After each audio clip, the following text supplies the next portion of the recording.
പ്രേംനസീറിന്റെ ബന്ധു നാസർ താജ് ചേരുന്നു. നാസർ, പ്രേംനസീർ നമുക്കെല്ലാവർക്കും അറിയാവുന്ന പോലെ മലയാളത്തിലെ എക്കാലത്തെയും സൂപ്പർ താരം.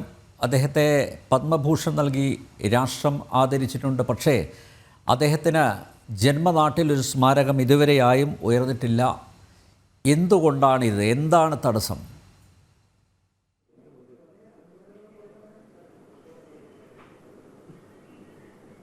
ഞങ്ങൾ ഒരുപാട് പ്രാവശ്യം എല്ലാ ഗവൺമെന്റുകളെയും അന്നൊന്ന് മാറി മാറി വരുന്ന ഗവൺമെന്റുകളെയും ഞങ്ങൾ സമീപിച്ചിരുന്നു. അദ്ദേഹത്തിന് ഉചിതമായൊരു സ്മാരകം വേണമെന്ന് ഞങ്ങൾ പറഞ്ഞിരുന്നു. എല്ലാ ഗവൺമെന്റുകളും തരാമെന്ന് പറഞ്ഞ് വാഗ്ദാനം നൽകിയതല്ലാതെ ആരും തന്നില്ല. പല മുഖ്യമന്ത്രിമാരും നമുക്ക് ഞങ്ങളുടെ മീറ്റിങ്ങിൽ പങ്കെടുക്കുമ്പോൾ ഞങ്ങൾക്ക് തരാം, നിങ്ങൾക്ക് എത്രയും പെട്ടെന്ന് പ്രേംനസീറിന്റെ പേരിൽ സ്മാരകം തിരുവനന്തപുരത്ത് തന്നെ തരാമെന്ന് പലരും പറഞ്ഞിരുന്നു. പക്ഷെ ആരും തന്നില്ല.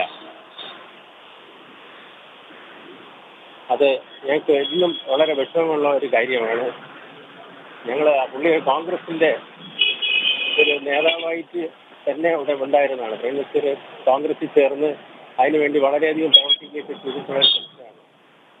അദ്ദേഹത്തിന് അന്ന് കരുണാകരൻ ജീവിച്ചിരിക്കുമ്പോൾ തന്നെ അദ്ദേഹത്തിനോട് പോലും ഞങ്ങൾ ആവശ്യപ്പെട്ടിരുന്നു അദ്ദേഹത്തിന് ഉചിതമായ സ്മാരകം വേണമെന്ന്. എല്ലാവരും തരാമെന്ന് പറയുന്നതല്ലാതെ ആരും തന്നിട്ടില്ല.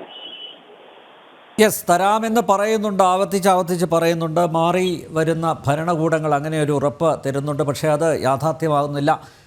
കുടുംബം എങ്ങനെയാണ് ഇതിനെ നോക്കിക്കാണുന്നത്? എന്താണ് തടസ്സം എന്നാണ് നിങ്ങളുടെ അനുമാനം? ഞങ്ങൾക്ക് അത് എന്താണെന്നുള്ളത് ഇന്നും പിടികിട്ടാത്ത ഒരു രഹസ്യമാണ്. കാരണം എല്ലാ ഗവൺമെന്റുകളും തരാമെന്ന് പറയുന്നെങ്കിലും തരുന്നില്ല. പിന്നെ അദ്ദേഹം ഒരു മുസ്ലിം കലാകാരനായതുകൊണ്ടാണോ എന്ന് ഞങ്ങൾക്കറിയില്ല.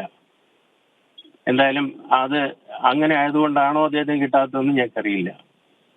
കാരണം ഇത്രയും ഗിന്നസ് വേൾഡ് റെക്കോർഡറാണ്. അതുപോലെ 600-ലധികം സിനിമകളിൽ അഭിനയിച്ച വ്യക്തിയാണ്. അദ്ദേഹത്തിന് ഉചിതമായൊരു സ്മാരകം തിരുവനന്തപുരത്ത് തന്നെ കിട്ടണമെന്നാണ് ഞങ്ങൾ എല്ലാവരും ആഗ്രഹിച്ചിരുന്നത്. പക്ഷെ വർഷം ഇപ്പോൾ 35 കഴിഞ്ഞു. അദ്ദേഹം മരണപ്പെട്ടിട്ട് 35 വർഷം ഇത് ഇപ്പോൾ കഴിഞ്ഞു. എന്നിട്ടും ഞങ്ങൾക്ക് ഉചിതമായ ഒരു മറുപടി ആരിൽ നിന്നും ലഭിച്ചിട്ടില്ല.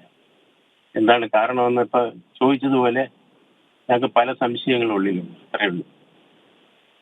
ശ്രീ നാസർ, ഈ സ്മാരകത്തിന് തറക്കല്ല് ഇട്ടിട്ടുണ്ടായിരുന്നു. അങ്ങനെ ഒരു ശിലാഫലകം അത് ചിറയൻകീഴ് ഉണ്ടോ ഇപ്പോഴും?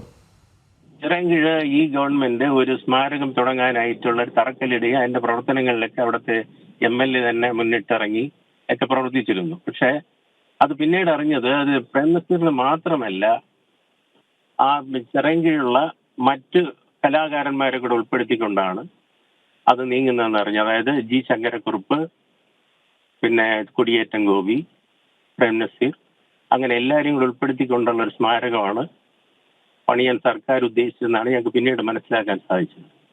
അദ്ദേഹത്തിന് ഇൻഡിവിജ്വലായിട്ട് ഒരു സ്മാരകം വേണമെന്നാണ് ഞങ്ങളുടെ എല്ലാ ആഗ്രഹം. ശ്രീ നാസർ, ഈ സ്മാരകം എന്നതുകൊണ്ട് എന്താണ് കുടുംബം ഉദ്ദേശിക്കുന്നത്? ഒരു പ്രതിമയിൽ മാത്രം ഒതുക്കേണ്ടതല്ല നസീറിനെ, അല്ലേ? അതെ, അല്ല, സത്യത്തിൽ പ്രേംനസീറിന്റെ പേരിൽ ഒരു ഫിലിം ഇൻസ്റ്റിറ്റ്യൂട്ട് അത് കേരളത്തിൽ പിറവി കൊള്ളേണ്ടതാണ്. അങ്ങനെ വലിയൊരു ഒരു രൂപരേഖയാണോ കുടുംബത്തിന്റെ മനസ്സിലുള്ളത്? അത് തന്നെയാണ്. അദ്ദേഹത്തിന്റെ പേരിൽ അദ്ദേഹത്തിന് അഭിനയിച്ച സിനിമകളുടെയൊക്കെ ഒരു മ്യൂസിയം പോലെ ഉണ്ടാക്കി അതിന്റെ ചിത്രങ്ങളെല്ലാം ക്രോഡീകരിച്ച് ഉണ്ടാക്കുകയും അതുപോലെ തന്നെ അദ്ദേഹത്തിന്റെ ആ പേര് നിലനിർത്താൻ വേണ്ടിയിട്ട് ഇതിപ്പോ പറഞ്ഞതുപോലുള്ള ഇൻസ്റ്റിറ്റ്യൂഷനുകൾ, അദ്ദേഹത്തിന് സിനിമയെ സംബന്ധിച്ചുള്ള ഇൻസ്റ്റിറ്റ്യൂഷനുകൾ, അതുപോലുള്ള പഠന കേന്ദ്രങ്ങൾ, ഇങ്ങനെയൊക്കെയുള്ള ഒത്തിരി കാര്യങ്ങൾ ഞങ്ങൾ അതിനെപ്പറ്റി വിഭാവനം ചെയ്തിരുന്നു. ഒന്നും ഒരു ഭൂമി കിട്ടാതെ ഞങ്ങൾക്ക് അതിനെപ്പറ്റി പിന്നെ മുന്നോട്ട് ചിന്തിക്കാനായിട്ട് യാതൊന്നും തന്നെ ഇല്ല. അപ്പോൾ അതാണ് ഞങ്ങളെ എല്ലാവരെയും വ്യാകുലപ്പെടുത്തുന്നത്. വളരെയധികം നന്ദി ശ്രീ നാസർ പ്രതികരിച്ചതിന്.